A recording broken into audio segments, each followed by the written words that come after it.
পৃথিবী থেকে বহু ইতিহাস কালের বিবর্তনে হারিয়ে যায়। তেমনই এক ইতিহাস হারিয়ে যেতে বসছে বরিশালের বাকেরগঞ্জ উপজেলার ১২ নং রঙ্গছিড়ি ইউনিয়নের নন্দপাড়া গ্রামে। আমি যে স্থানটিতে এখন দাঁড়িয়ে আছি, এই স্থানটিকে এলাকাবাসীর দাবি করেন যে এখানেই একসময় বরিশালের প্রধান কার্যালয় বা শহর ছিল। সেটা হয়তো ৫ থেকে ৬০০ বছর আগে ছিল বলে ধারণা করা হয়। আর পিছনে যে জায়গাটি দেখছেন, এখানে একটি ভবন ছিল বা একটি প্রসাদের মতো ভবন ছিল, যেটি এখন মাটির সাথে সম্পূর্ণ মিশে বা মাটির মধ্যে মাটির নিচে দেবে গেছে। শত শত বছর পরে এই স্মৃতি বা এই ইতিহাস এখন বিলীন হয়ে যেতে বসছে। এলাকাবাসীর ধারণা যে এই পাশেই একটি বিষখালী খাল রয়েছে। তারা ধারণা করে যে সেটি একসময় একটি প্রশস্ত বা বিশাল নদী ছিল। কালের বিবর্তনে সেটিও শুকিয়ে এখন খালে পরিণত হয়েছে।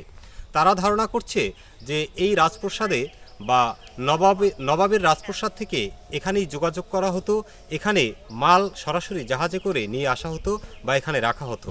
আবার ভিন্ন মতে বলা হয় এখানে একটি জেলখানা ছিল, যেখানে আসামিদের বা কয়েদিদের রাখা হতো। কোনটি সঠিক তা তবে জানা নেই। দখল দেওয়ার পর এখানে যে থাকবে গরুটাই থাকতে পারে না, ওই বাঘের ডাহের চোটে ওই রাত্রে থাকতে কোনো রকম ওই টঙ্গু ডইয়া নিচে এরম থাকতে পারতে না।